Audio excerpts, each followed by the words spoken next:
शरीर के हर एक भाग से अपना ध्यान को लेकर जाएंगे। सबसे पहले सर की तरफ लेकर जाएंगे, पूरा ध्यान सर की तरफ। और जो भी वाइब्रेशन हो रही है, जो भी इसके अंदर महसूस हो रहा है, सिर्फ उसे दृष्टा भाव से देखना है।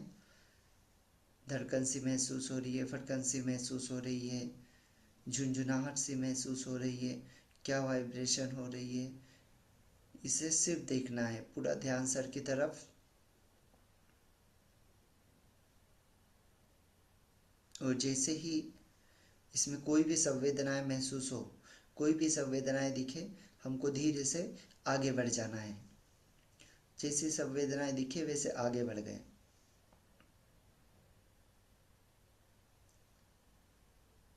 फोरहेड पर देखेंगे,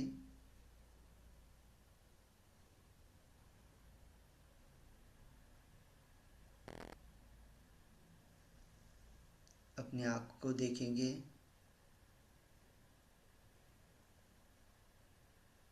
जब तक संवेदना नहीं हुई तब तक उसे देखेंगे। और जैसी संवेदना कोई भी महसूस हो जाए, आगे बढ़ जाएंगे।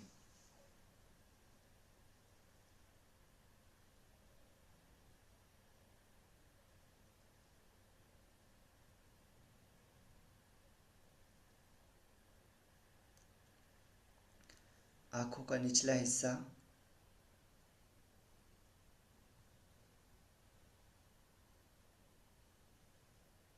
नाक,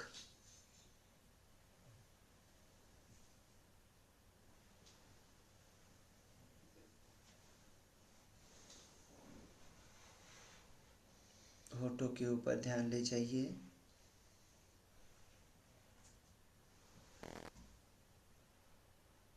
होठों का ऊपरी हिस्सा,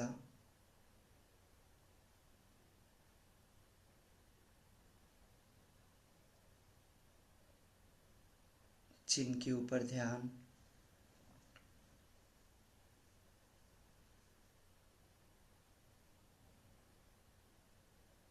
अपने गालों पर ध्यान ले जाइए,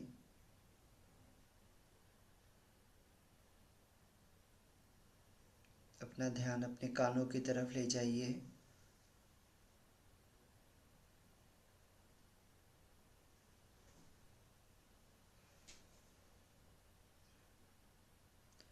धीरे से ध्यान को नीचे की तरफ उतारते हुए दोनों शोल्डर की तरफ, एक शोल्डर पर ध्यान ले जाइए, उसमें क्या संवेदनाएं हो रही है देखिए। धीरे धीरे नीचे उतारते हुए कोहनी की तरफ,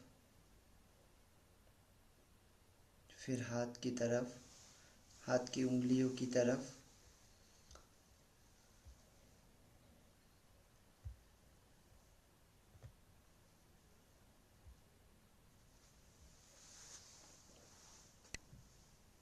दूसरे शोल्डर की तरफ,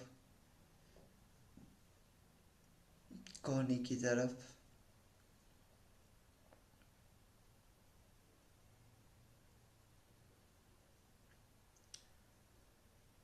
हाथों की उंगलियों की तरफ,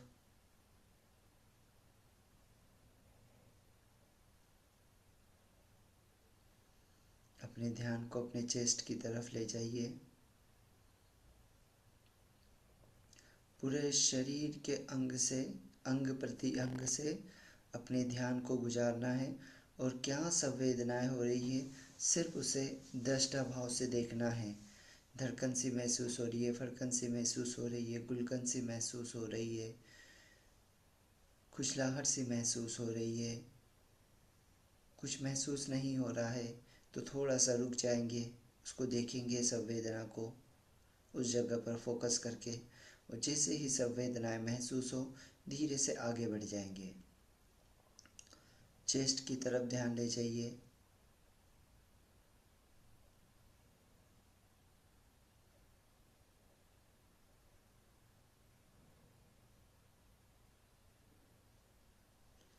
पेट की तरफ अपना ध्यान ले जाइए।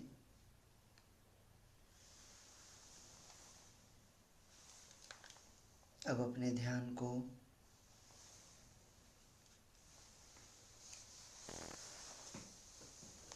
पीछे की तरफ ले जाइए, गर्दन पर,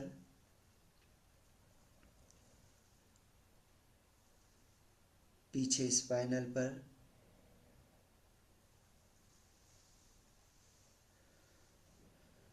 पिछली कमर पर,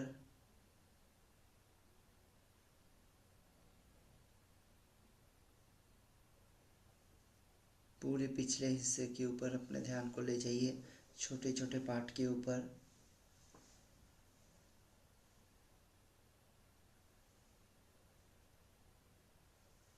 अब दोनों पैरों में लेफ्ट पैर को देखिए, थोड़ा थोड़ा नीचे लेफ्ट पैर को देखते हुए उसके धीरे धीरे नीचे आते जाइए। नीज को देखिए, घुटनों को धीरे धीरे नीचे आते जाइए। पैरों को देखिए, पैरों की उंगलियों को देखिए। वैसे राइट साइड की तरफ पैर को देखेंगे, राइट साइड के पैरों की उंगलियों को देखेंगे।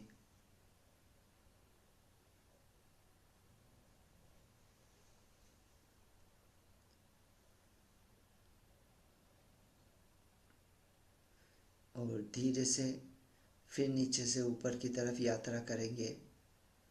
पैरों की उंगलियों को देखिए, इसके अंदर जो वाइब्रेशन हो रही है उस वाइब्रेशन को देखिए, महसूस करिए। वो जैसी है वैसी है, उसमें कोई बदलाव नहीं करना है। मन से कोई उसके अंदर चीज़ें नहीं जोड़ना है। बस जो भी महसूस हो रहा है, जो भी संवेदनाएं हो रही है, उस संवेदना को बिल्कुल दृष्टा भाव से देखते जाना है।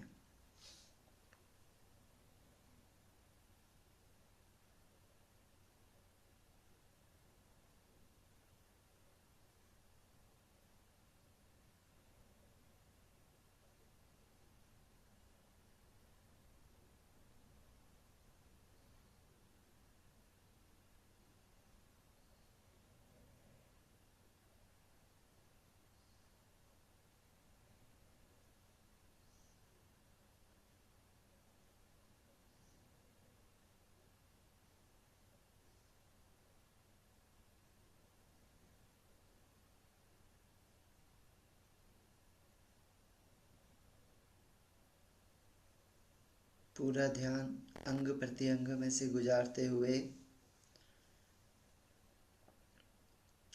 बिल्कुल सजग भाव से हर एक पार्ट को देखना है। घुटनों को,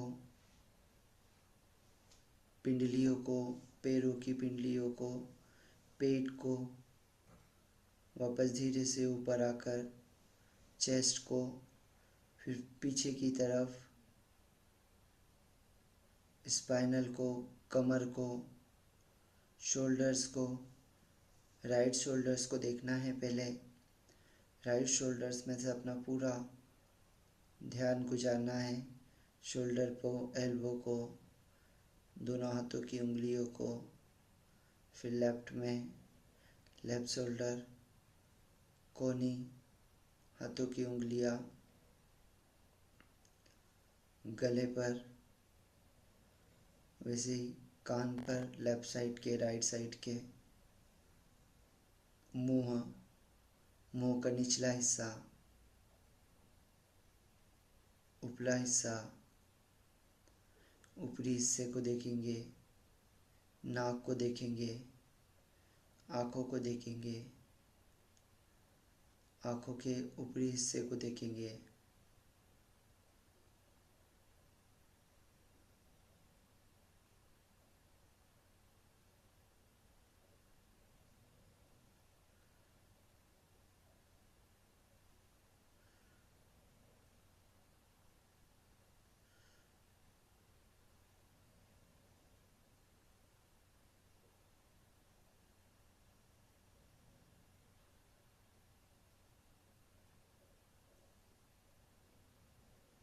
अंग प्रत्यंग में से अपने ध्यान को गुजारेंगे जहाँ भी स्थूल स्थूल संवेदनाएं महसूस हो उसे सिर्फ देखना है, दृष्टा भाव से देखते जाना है। और जहाँ संवेदना महसूस ना हो वहाँ पे से हल्का सा रुक जाएंगे, उस जगह पर 30 सेकेंड के लिए, 10 सेकेंड के लिए रुक जाएंगे और उसे बिल्कुल दृष्टा भाव से देखते जाएंगे फोकस के साथ। और जैसे ही संवेदनाएं महसूस हो हम आगे बढ़ जाएंगे। ये यात्रा सर से पाँव तक और पाँव से सर तक करना है। इसके प्रति राग नहीं, द्वेष नहीं। संवेदनाएं हुई तो खुश हो गए, संवेदना ना हुई तो दुखी हो गए, ये सारी चीज़ें नहीं करना है। संवेदना हो तो बस देख लिया, आगे बढ़ गए। संवेदना ना हो तो कुछ समय रुक गए, फोकस किया, फिर भी ना हो तो ठीक है, आगे बढ़ गए, फिर अगले भाग पर चले गए। ऐसे छोटे छोटे भाग पर, शरीर के हर एक छोटे से छोटे भाग पर अपना ध्यान ले जाएंगे और बिल्कुल दृष्टा भाव से काम करेंगे। भोक्ता भाव नहीं रखना है, मतलब उसके ऊपर रिएक्शन नहीं करना है, सिर्फ देखना है और आगे बढ़ना है।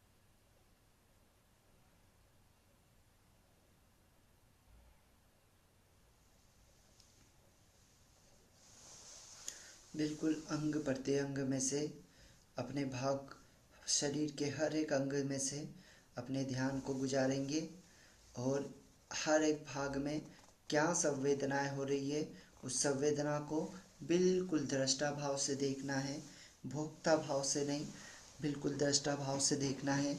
उसके प्रति कोई राग नहीं, कोई द्वेष नहीं। संवेदनाएं हो रही है तो देख लिया और आगे बढ़ गए।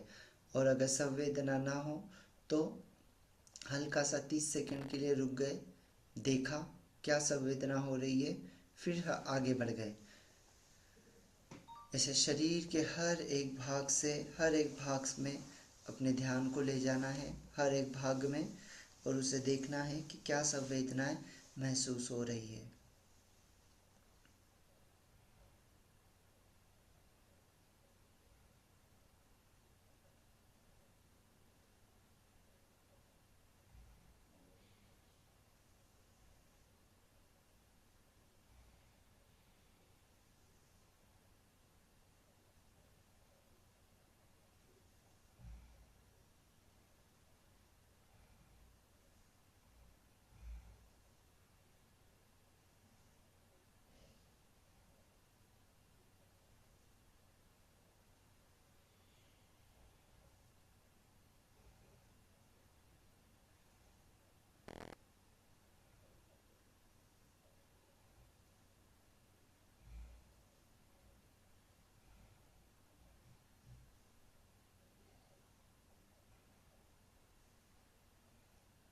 अंग प्रत्यंग में से हर एक भाग में से ध्यान को गुजारिए और देखिए क्या संवेदनाएं हो रही है। स्थूल स्थूल संवेदनाओं को देखना है,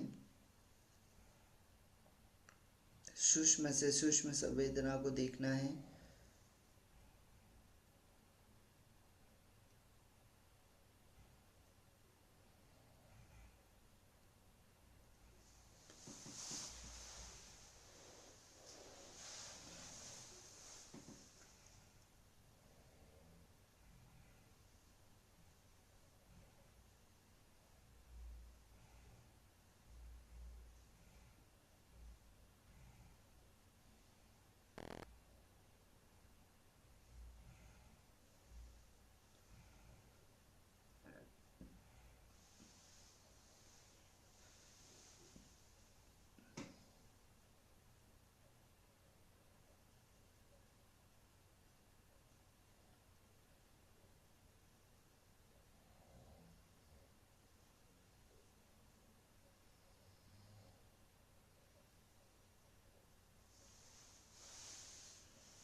स्टेप बाय स्टेप, एक के बाद एक शरीर के हर एक अंग में से अपने ध्यान को गुजारना है।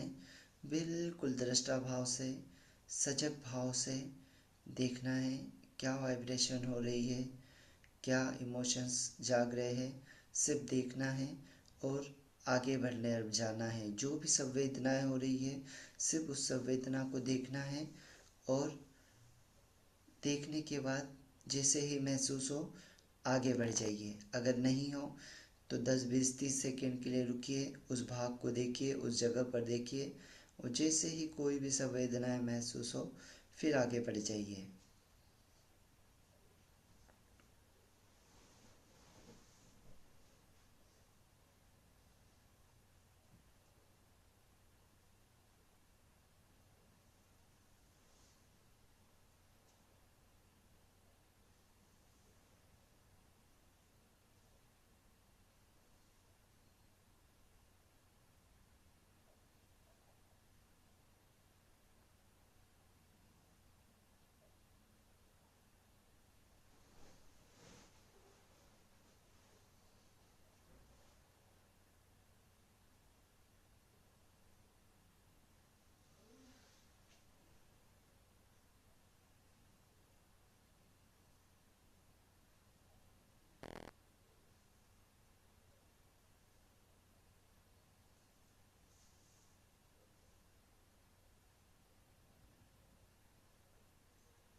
इस दौरान मन भटकेगा, वापस मन को खींच कर लाना है, उसे भटकने नहीं देना है, सोना नहीं है।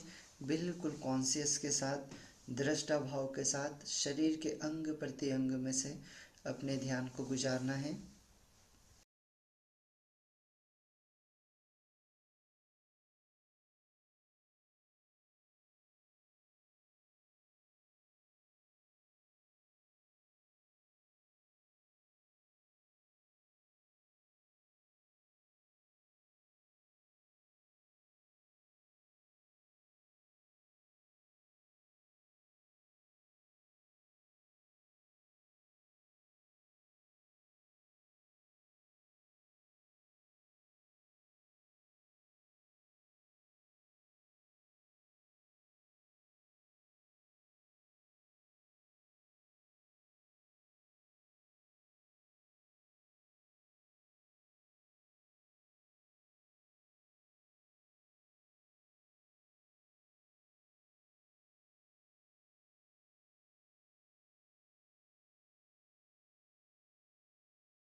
दोनों हाथों को, हाथों की उंगलियों को, शरीर के हर एक भाग को, सूक्ष्म से सूक्ष्म रूप को सिर्फ देखना है।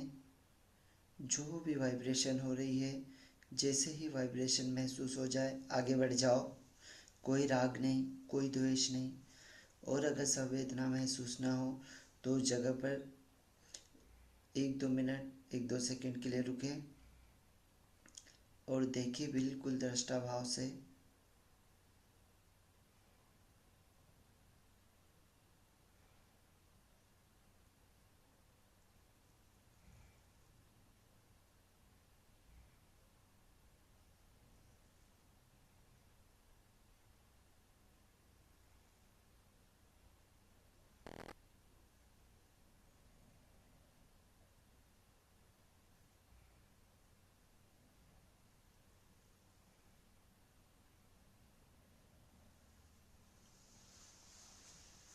स्थूल से स्थूल संवेदनाओं को बिल्कुल ध्यान से देखना है, बिल्कुल दृष्टा भाव से, विदाउट रिएक्शन, बिल्कुल देखते जाना है।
अंग प्रत्यंग में से अपने ध्यान को गुजारिए और देखिए, सिर्फ संवेदना को महसूस करिए।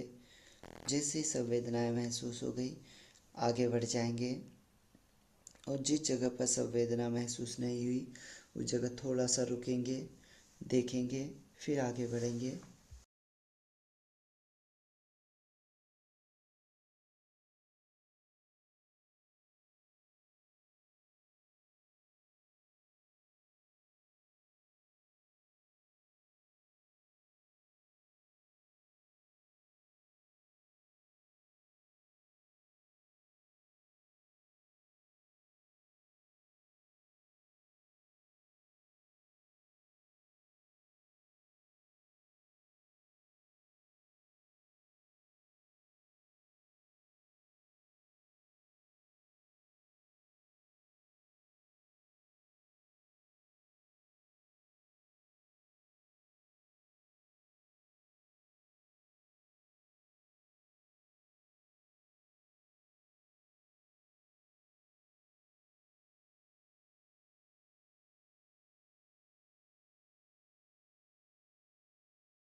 धीरे से आसपास के वातावरण से सजग हो जाएंगे।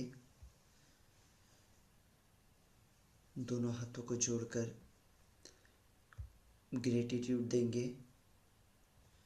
आज के दिन के लिए धन्यवाद, अपने माता पिता के लिए धन्यवाद। और अब हम इस मंगल मैत्री को सुनेंगे।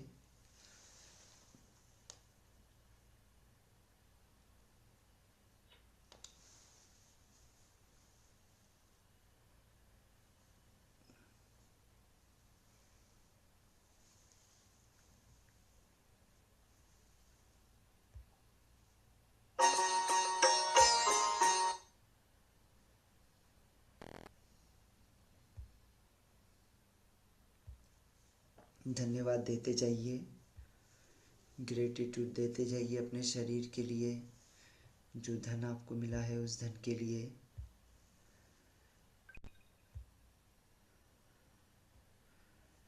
माता पिता के लिए, भाई बहन के लिए, हर एक चीज़ के लिए धन्यवाद दीजिए। छोटी से छोटी, बड़ी से बड़ी जो व्यवसाय आज आप कर रहे हैं उस व्यवसाय के लिए धन्यवाद दीजिए।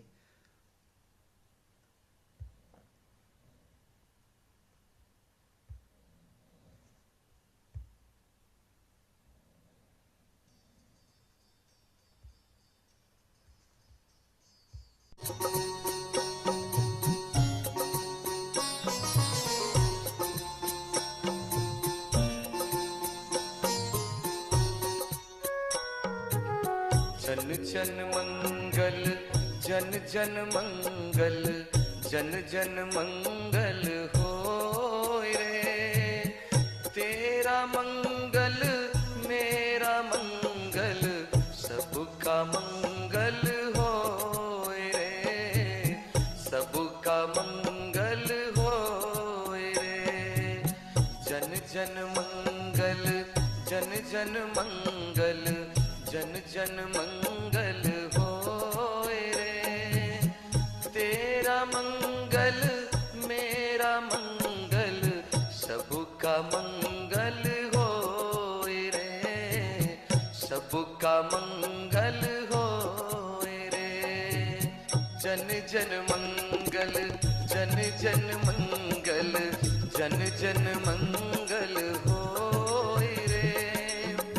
तेरा मंगल मेरा मंगल, सबका मंगल होय रे, सबका मंगल होय रे।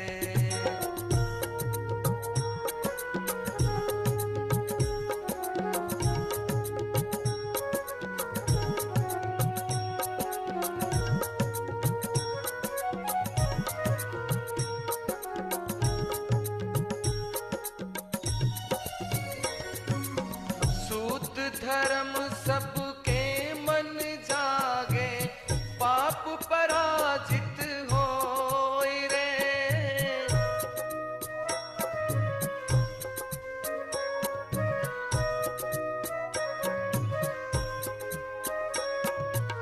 सूत धर्म सबके मन जागे, पाप पराजित होय रे, पाप पराजित होय रे।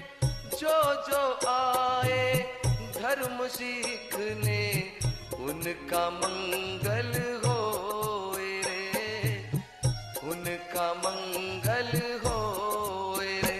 बोलो जन जन मंगल, जन जन मंगल, जन जन मंगल होय रे। तेरा मंगल मेरा मंगल, सबका मंगल होय रे, सबका मंगल होय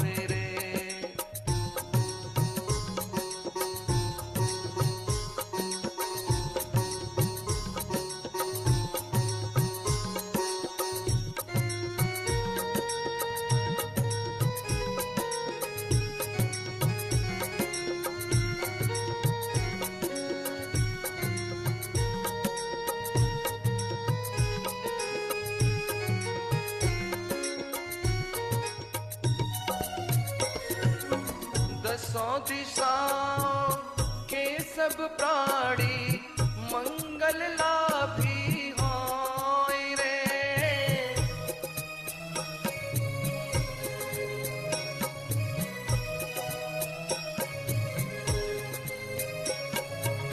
दसों दिशाओं के सब प्राणी मंगल लाभी होय रे, मंगल लाभी होय रे। निर्भय हो निर्वैर बने और सभी निरामय होय रे, सभी निरामय होय रे। बोलो जन जन मंगल, जन जन मंगल, जन जन मंगल होय रे। तेरा मंगल मेरा मंगल, सबका मंगल होय रे, सबका मंगल होय रे।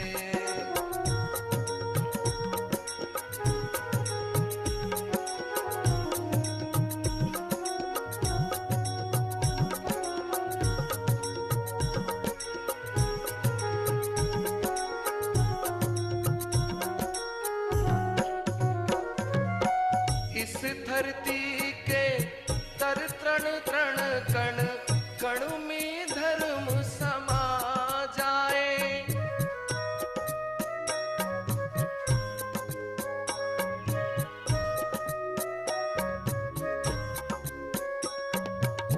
इस धरती के तर तृण तृण कण कण में धर्म समा जाए, कण कण में धर्म समा जाए।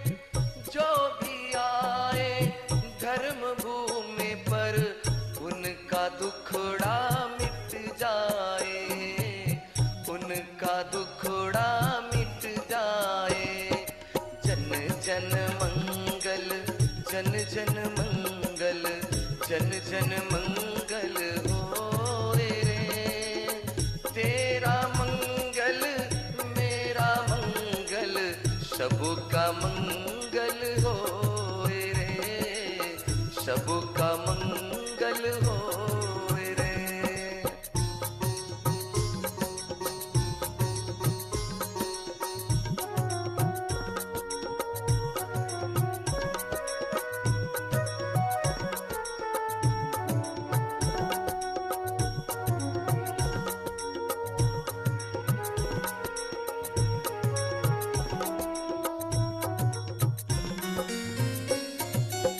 दृश्य और अदृश्य सभी जीवों का मंगल होय रे।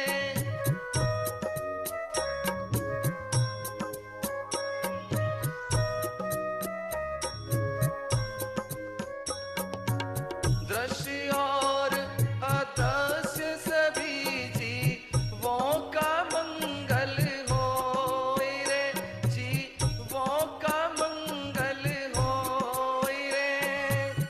जल के थल के और गगन के प्राणी सुखिया होय रे, प्राणी सुखिया होय रे। जन जन मंगल, जन जन मंगल, जन जन मंगल होय रे। तेरा मंगल मेरा मंगल, सबका मंगल होय रे, सबका मंगल होय रे। बोलो जन जन मंगल, जन जन मंगल, जन जन मंगल होय रे। तेरा मंगल मेरा मंगल, सबका मंगल होय रे, सबका मंगल होय रे, सबका मंगल होय रे, सबका मंगल होय रे।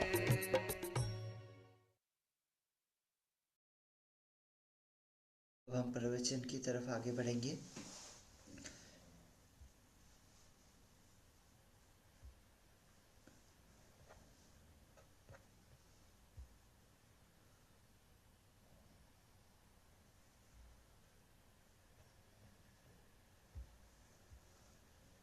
ऐसा कोई कुछ नहीं कर सकता। मैंने नीम का बीज डाला उसमें आम का फल आ जाए, ऐसा दूसरा कोई कुछ नहीं कर सकता, कितना ही शक्तिशाली क्यों ना हो। ये बात जिस व्यक्ति के जितनी समझ में आ जाएगी, वो बीज डालते वक्त सजग रहना शुरू डाला उसमें आम का फल आ जाए, ऐसा दूसरा कोई कुछ नहीं कर सकता, कितना ही शक्तिशाली क्यों ना हो। ये बात जिस व्यक्ति के जितनी जल्दी समझ में आ जाएगी, वो बीज डालते वक्त सजग रहना शुरू कर देगा। कर्म के बीज कैसे, कर्म के बीज कैसे, अन्यथा उलझा रहेगा।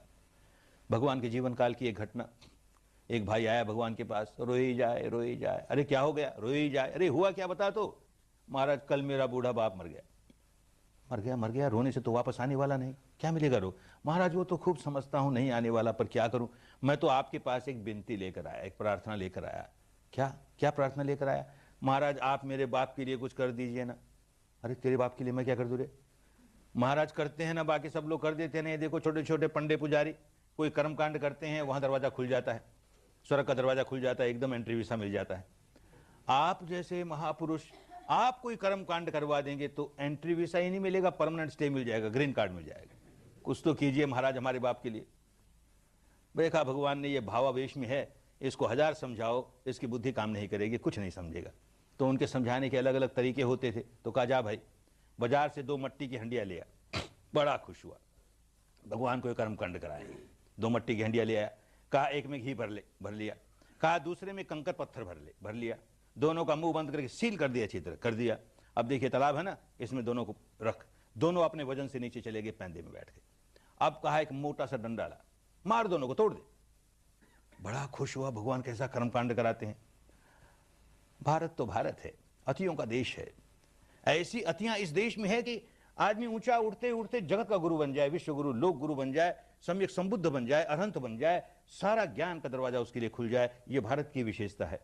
और ऐसा अंधकार भी है कि जहां आदमी अपनी सामान्य बुद्धि का भी इस्तेमाल न करे, ऐसे अंधकार में पड़ा रहे। दोनों बातें भारत में एक साथ चलती हैं। तो जैसे उन दिनों वैसे आज भी चलता है। किसी का माँ या बाप मर जाए तो बेटा उसके शरीर को शमशान भूमि में ले जाकर के चिता पर रखता है, आग लगाता है, शरीर जलने लगता है, आधा सा जल जाता है, तो एक मोटा सा डंडा लेकर के उसके कपाल क्रिया करता है, उसका सिर तोड़ता है। बात तो इसलिए चली होगी, हर कर्मकांड उसके पीछे कोई कारण होता है, इसलिए चली होगी। शरीर सारा जल जाए तो भी ये खोपड़ी इतनी भारी होती है, इतनी कठोर होती है, जल्दी से जलती नहीं। इसको तोड़े तो जलेगी, तो क्या करे। और कोई तोड़ेगा तो घर वालों को बुरा लगेगा, तो बेटा ही तोड़े। और बेटे को यह समझा दिया कि यहां इसकी खोपड़ी टूटी और वहां स्वर्ग का दरवाजा टूटा, इसलिए तोड़ भाई। तो बेचारा तोड़ता है। अरे कैसी बात, कहां चल पड़ी, क्या हुआ, कर्मकांड बन गया। सब ऐसा नहीं मानते, पर कुछ लोग आज भी हैं जो ऐसा मानते हैं। बड़ा खुश हुआ कि अब मेरे बाप का दाह कर्म तो कल कर दिया गया था, भगवान वो कर्मकांड कैसे कराते। तो ये मट्टी की हंडिया तुड़वा करके वो कर्मकांड पूरा करा रहे हैं। बड़ा खुश हुआ, तोड़ दी मट्टी की हंडिया को। जिसमें घी था वो घी ऊपर आते आते पानी पर तैरने लगा, जिसमें कंकर पत्थर थे वो कंकर पत्थर नीचे रह गए पैंदे में। तो भगवान कहते हैं देख भाई, इतना काम तो हमने करवा दिया, अब बुला अपने पंडों को, बुला पुजारियों को, बुला इन सबको बुला, और उनको बोल यहां बैठ के करें प्रार्थना, करें प्रार्थना। ए कंकर पत्थर तू ऊपर आ जा, ऊपर आ जा, ए घी तू नीचे चले जा, नीचे चले जा। ये क्या कहने लगे महाराज, आप तो हमारा मजाक करने लगे। ये भी कभी होने की बात है। कंकर पत्थर पानी से भारी होती हैं, वो हमेशा नीचे ही रहेंगे, ऊपर नहीं आ सकते। ये कुदरत का बंधा बनाया नियम है। और घी पानी से हल्का होता, हमेशा उसके ऊपर ही रहेगा, नीचे नहीं जा सकता। ये कुदरत का बंधा बनाया नियम है। अरे तो कुदरत के बंधे बंधाए नियम को इतना समझने वाला, तेरी समझ में इतनी सी बात नहीं आई। तेरे बाप ने सारे जीवन भर कंकर पत्थर वाले काम किए होंगे तो नीचे ही जाएगा रे, कौन उसको ऊपर उठाएगा। और तेरे बाप ने हल्के फुल्के घी वाले काम किए होंगे तो ऊपर ही जाएगा, कौन उसकी टांग खींच सकता है। समझना ही नहीं चाहते ना कुदरत के कानून को। उसी को पुराने जमाने में धर्म कहते थे। धर्म को समझना ही नहीं चाहते, धर्म के नियमों को समझना ही नहीं चाहते, तो उलझे रहते हैं। इस साधना के करते करते धर्म की सारी बात समझ में आने लगेगी। मेरा जैसा कर्म वैसा फल, मेरा जैसा कर्म वैसा फल। तो मैं अपने कर्मों के प्रति सजग रहूं।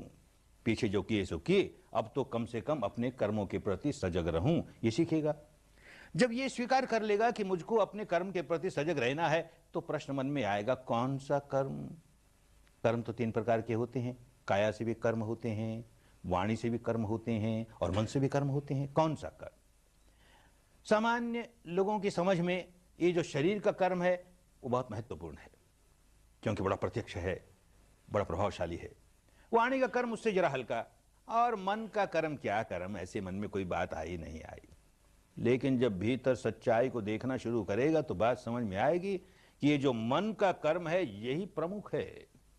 वाणी का कर्म उतना महत्व नहीं रखता, शरीर का कर्म उतना महत्व नहीं रखता। महत्व इस माने में कि जो फल हमें मिलता है वो शरीर के कर्म का नहीं मिलता, वाणी के कर्म का नहीं मिलता, हमारे मन के कर्म का मिलता है। क्योंकि वाणी का कर्म और शरीर का कर्म है क्या? मन के कर्म का ही बाह्य प्रक्षेपीकरण है, प्रकटीकरण है। मन का कर्म ही बाहर प्रकट होता है तो वाणी के रूप में सामने आता है, अथवा काया के कर्म के रूप में सामने आता है। एक उदाहरण से समझें, किसी व्यक्ति के साथ हमारा संबंध बिगड़ा हुआ हो, उसको देखते ही मन ने अपना काम करना शुरू कर दिया, बड़ा क्रोध जगाया, बड़ी दुर्भावना जगाई, मन का कर्म शुरू हो गया, बड़ा तेज हुआ, नहीं रहा गया, वाणी पर उतर गया। हमने गाली के 2-4 शब्द कह दिए, अपमान के 2-4 शब्द कह दिए, वाणी का दुष्कर्म हो गया। और यह मन का कर्म और तेज हुआ, शरीर पर उतर आया, हमने 2 चांटे लगा दिए, या बंदूक पड़ी थी, मार दिया, धाएं, हत्या कर दी, शरीर का दुष्कर्म हो गया। देखें, ये वाणी का दुष्कर्म, ये शरीर का दुष्कर्म है क्या? मन के दुष्कर्म की ही तो संतान है, मन के दुष्कर्म का ही तो बाह्य प्रकटीकरण है। कुदरत मन के कर्म को देखती है, वाणी और शरीर के कर्म को बिल्कुल नहीं देखती। जो फल आने वाला है वो मन के कर्म का, जैसे दुष्कर्म का वैसे सत्कर्म का। किसी व्यक्ति को देख करके हमारे मन में बड़ी करुणा जागी, बड़ी दया जागी, ये मन का कर्म हुआ। और जैसे जैसे वो तेज हुआ वाणी पर उतर आया, हमने 2-4 शब्द बड़े प्यार के, सांत्वना के कह दिए, उसे मन का वाणी का सत्कर्म हो गया। और तेज हुआ, शरीर पर उतर आया, हमने शरीर से उसकी सेवा कर दी, उसे कुछ दे दिया, तो ये शरीर का सत्कर्म हो गया। ये वाणी का सत्कर्म, ये शरीर का सत्कर्म मन के सत्कर्म की ही संतान है, उन्हीं का बाह्य प्रक्षेपीकरण है और कुछ नहीं है। तो कुदरत हमको अपने मन के कर्म का ही फल देती है। इसको भी एक उदाहरण से समझें। उदाहरण है केवल बात समझने के लिए। एक आदमी बहुत धन दौलत वाला, अपने साथ बहुत धन दौलत लिए हुए किसी जंगल में अकेला जा रहा है, यात्रा कर रहा है। दूसरी ओर से कोई डाकू आया और उसकी समझ में आ गया इस आदमी के पास तो बहुत माया है, बहुत धन है। वो अपने लोभ के मारे कहता है मेरे हवाले कर। इस आदमी को अपना लोभ है, कहता नहीं दूंगा। तो उसे क्रोध आता है, क्रोध के मारे अपना चाकू निकालता है, इसके पेट में घोंपता है और इसके परिणाम स्वरूप ये व्यक्ति मर जाता है। एक घटना घटी। दूसरी घटना, एक आदमी के पेट में कोई रोग हो गया, कोई फोड़ा हो गया, कोई अल्सर हो गया, तरह तरह के उपचार किए डॉक्टर ने, नहीं ठीक हुआ। तो कहता भाई अब एक ही रास्ता है, तुम कहो तो इसका ऑपरेशन करके फोड़े को बाहर निकाल दें, कौन जाने ठीक हो जाओ। डॉक्टर साहब करो, यही करो, किसी तरह बचाओ हमें। तो अपने ऑपरेशन थिएटर में ले जाके उसको लेटाता है, अपना चाकू निकालता है, उसके पेट में भोंकता है और ऐसा संयोग होता है कि उस समय उस व्यक्ति की मृत्यु हो जाती है। तो बताओ, ये जो कुदरत है, ये जो प्रकृति है, या यूं कहें कि ये परमात्मा है, अल्लाह मियां है, क्या उस डाकू को, डॉक्टर को एक जैसा ही दंड देगा? अरे कदापि नहीं। चित्त की चेतना कैसी? उस डाकू की चित्त की चेतना दुर्भावना से भरी हुई, इस डॉक्टर की चित्त की चेतना सद्भावना से भरी हुई। परिणाम जैसे चित्त की चेतना है उसी प्रकार आएगा, शरीर के कर्म के अनुसार नहीं आएगा, ऐसे ही वाणी के कर्म के अनुसार नहीं आएगा। एक और उदाहरण से समझे। किसी व्यक्ति के साथ हमारे 36 के संबंध हैं, एक दूसरे के साथ बड़ा द्रोह है, उसको देखते ही मन ने काम करना शुरू किया, बड़ा द्वेष जगाया, बड़ा द्रोह जगाया और फिर गुस्से के मारे गाली निकाल दी, वाणी से दुष्कर्म किया, सुअर, पाजी, गधा। एक घटना घटी। दूसरी घटना, मेरा अपना ही पुत्र कहीं कीचड़ में, धूल में खेल करके आया, सारे कपड़े मैले करके आया, गंदे करके आया, उसे देख के कहता हूं सुअर, पाजी, गधा। दोनों ही अवस्था में वाणी से वही कर्म किया, सुअर, पाजी, गधा कहा। पहली अवस्था में कितना द्वेष, कितनी दुर्भावना, और दूसरी अवस्था में कितना स्नेह, कितना वात्सल्य। अरे प्रकृति उसको देखती है, चित्त की चेतना कैसी है, ठीक उसी प्रकार बीज वो है, चित्त की जैसी चेतना है वो बीज है, उसी के मुताबिक फल आएगा। इसलिए मन प्रधान है। जो व्यक्ति सम्यक संबुद्ध बन जाएगा, अरहंत बन जाएगा, वो इस बात को खूब समझ लेगा कि मन ही प्रमुख है, मन ही प्रधान है, और इसी अनुभव को जान करके ये घोषणा करेगा, मनोपभंगमा धम्मा मनोसेठा मनोमया मनोमया मनोपभंगमा धम्मा। जो कुछ उत्पन्न होता है उसके पहले मन उत्पन्न होता है। इसलिए मन ही प्रमुख है, मनोसेठा, मन ही श्रेष्ठ है, मन ही प्रमुख है, मन ही प्रधान है, मनोमया मनोमया। सारे जीवन भर हमको जो अनुभव हो रहा है बाहर भीतर, वो सारा हमारे मन के कर्मों का परिणाम है, इसलिए मनोमय है, मनोमय है। और फिर समझाते हैं, अपने अनुभव की बात कह रहे हैं, मन सच्चे पद उठेन भासति वा करोति वा। प्रदुष्ट मन से, मैले मन से कोई वाणी का काम करता है कि शरीर का काम करता है, क्योंकि आधार मैला है, मन मैला है, तो क्या होता है, तत्तो नंग दुख मन वेति चकंग वैवतो पदंग। उसके पीछे दुख यूं लग जाएगा जैसे बैलगाड़ी से जुते हुए बैल के पीछे उस बैलगाड़ी का चक्का लग गया। जुता है ना उस बैलगाड़ी पर, जहां भागे बैलगाड़ी का चक्का पीछे है, बैलगाड़ी का चक्का पीछे है। अरे मैले मन से कोई दुष्कर्म कर दे, फिर इस देश में जाए कि उस देश में जाए, यहां जन्म ले कि वहां जन्म ले, जहां जाएगा दुख पीछे पीछे पीछे चलता ही जाएगा, चलता ही जाएगा। यह प्रकृति का बंधा बंधा है नियम। ऐसे ही मन सच्चे पसन्नेन भासति वा करोति वा। निर्मल चित्त से, निर्मल चित्त से, उजले चित्त से कोई काम वाणी का कर दे कि शरीर का कर दे, तो क्या होगा, तत्तो नंग सुखमन वेति छाया वयन पायनी। ऐसे सुख लग जाएगा जैसे हमारे पीछे छाया लग जाती है, जहां जाए छाया साथ है, जहां जाए छाया साथ है। नियम है प्रकृति का कि हम जो जो कर्म करते हैं अपने मन की चेतना से जैसा कर्म करते हैं, उसका बीज साथ लिए चल रहे हैं, तो उसका परिणाम भी साथ ही आ रहा है। एक और ज्यादा इस बात को गहराई से समझाया गया, इद्ध तपति पेच तपति पापकारी उभयथ तपति। इद्ध नंदति पेच नंदति कत पुण्यो उभयथ नंदति। ये प्रकृति का सारा कानून अनुभूतियों से जाना हुआ, हर व्यक्ति ऐसी अनुभूतियों से जानने लगेगा। इध तपति पेच तपति पापकारी। पापकारी कौन, कौन पाप का काम करने वाला, जो मन को मैला करके शरीर और वाणी से कोई काम करता है, वही पापकारी। मन को मैला करके जैसे ही कोई काम करेगा, क्रोध जगा के करे, द्वेष जगा के करे, दुर्भावना जगा के करे, तो देखेगा, विपश्यना करने लगेगा तो खूब देखेगा। विपश्यना नहीं करता है, केवल चिंतन मनन करता है, उसको नहीं समझ में आएगी बात। जो संवेदनाओं के आधार पर विपश्यना करने लगा, खूब समझ में आएगा। जैसे ही मन को मैला किया, तपने लगा, बड़ा संतापित हुआ, बड़ी जलन हुई भीतर। ये जलन का बीज डाला ना, जलन का बीज आगे हमारे लिए जलन ही लाएगा, इसका फल आएगा और बड़ी जलन। ये नरक की जलन का बीज डाला, आगे नरक की ज्वाला ही आने वाली है। आगे की बात समझ में आवे ना आवे, इस जीवन की बात समझ में आएगी कि जब जब बाहर अनचाही घटना हुई, तब मैंने ये द्वेष का बीज डाला और इस अंतर मन की गहराइयों में डाला, जहां हमने कभी देखा भी नहीं था क्या हो रहा है। तो उसका जो स्वभाव है, अंतर मन का जो स्वभाव है कि अनचाही होने पर इस तरह के तपन वाला बीज डाल, तो इसके स्वभाव को और पुष्ट किया मैंने। फिर अनचाही बात हुई, फिर वैसा बीज डाला और स्वभाव पुष्ट हुआ। फिर ऐसा अनचाही बात हुई, फिर बीज डाला, तो अब भी हम तपने लगे। बार बार वैसा बीज डालते हुए तपते चले जाएंगे। इस जीवन में पता लगेगा कितने संतापित होते हैं, कितने व्याकुल होते हैं। ऐसे मन को निर्मल करके जब कोई काम करता है शरीर का या वाणी का, तो देखिएगा भीतर बड़ी शांति मालूम होती है, क्योंकि मैत्री जागती है, करुणा जागती है, सद्भावना जागती है, बहुत शांति मालूम होती है। बीज डालते वक्त शांति मालूम होती है, तो इस बीज का स्वभाव, शांति का स्वभाव, ये अपना फल शांति ही लाएगा। और ये स्वभाव, ऐसा बीज डालने का स्वभाव बार बार बार बार पुष्ट हुए जा रहा है, पुष्ट हुए जा रहा है। हमारे लिए आगे भी सुख ही सुख, सुख ही सुख, इधर नंदति पेच नंदति, हर जगह आनंद ही आनंद, आनंद ही आनंद। ये कुदरत का नियम है, इसके बीच में कोई बाधा नहीं डाल सकता। इस कुदरत के नियम को जो आदमी जितनी जल्दी समझ जाए, उसके अनुसार अपना जीवन ढालने लगे, कल्याण हो जाए।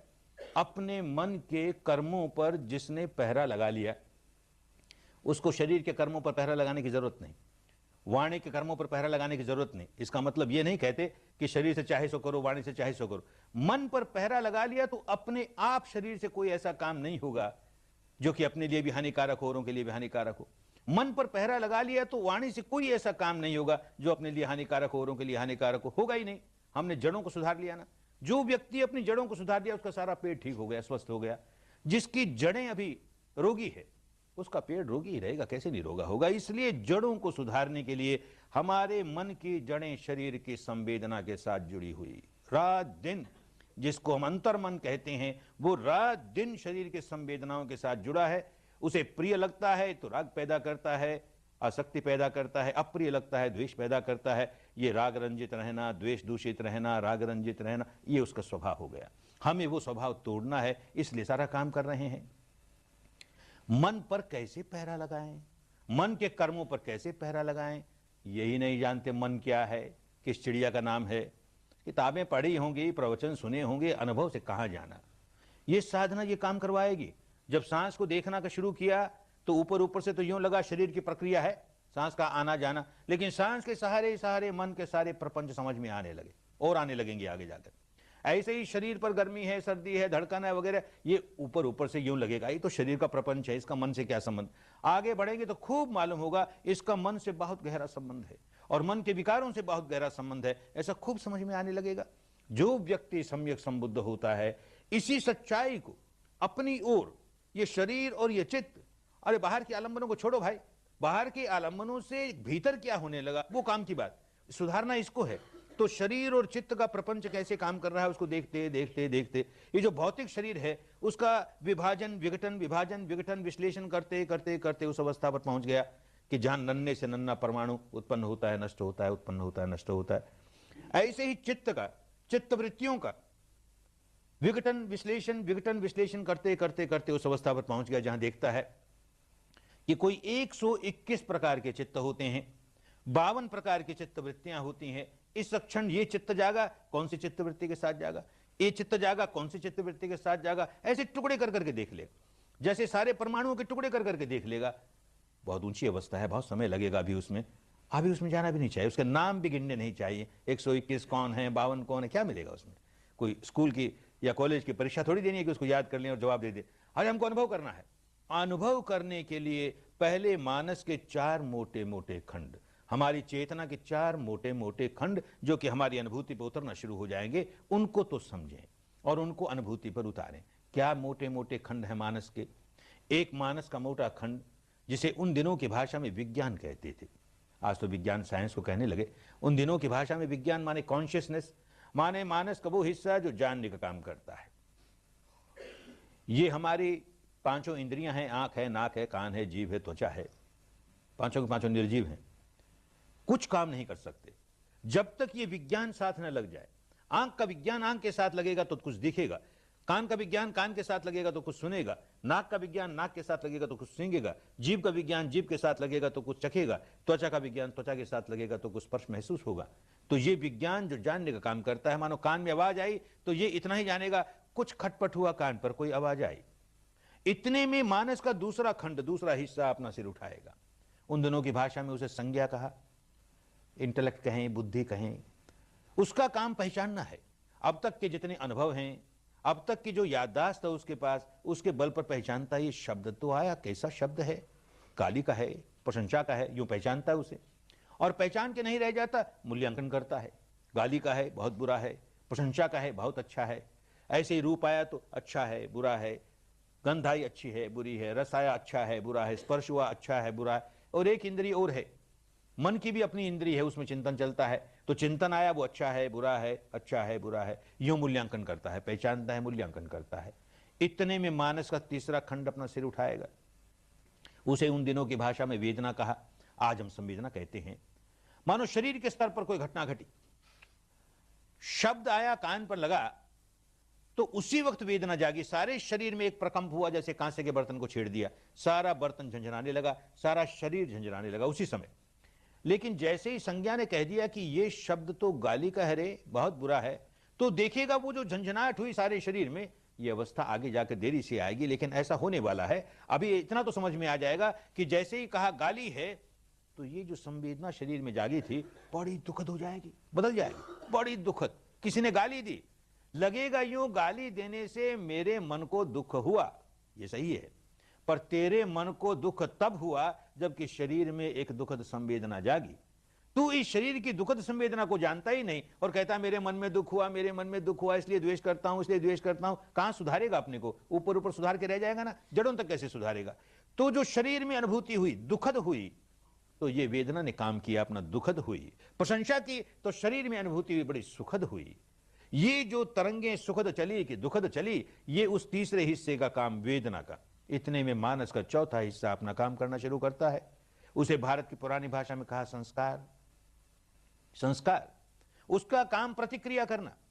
शब्द आया, जानने वाले ने जाना, शब्द आया, पहचानने वाले ने पहचाना। गाली का शब्द है और संवेदनशील होने वाले ने संवेदनशील किया, संवेदनशील हुआ, ये बहुत अप्रिय है, दुखद है। इतने में चौथा कहता नहीं चाहिए, ये नहीं चाहिए, दुखद लगाना नहीं चाहिए, नहीं चाहिए, तो द्वेष पैदा करता है। ऊपर ऊपर से यूं लगेगा द्वेष किसके प्रति पैदा करता है? गाली के प्रति करता है। गाली नहीं अच्छी लगी, ये तो विपश्यना नहीं करने वाले की बात है। विपश्यना करने लगा कि गहराइयों तक, ये 10 दिनों में उस अवस्था पर पहुंच जाए, अच्छी बात है, समय लगता है। गहराइयों तक जाएगा तो साफ मालूम होगा कि मैंने जो द्वेष पैदा किया वो दुखद संवेदना के प्रति किया, गाली के प्रति नहीं। गाली आने के बाद शरीर में दुखद संवेदना हुई और तब मन में द्वेष जागा, नहीं चाहिए, नहीं चाहिए, नहीं चाहिए।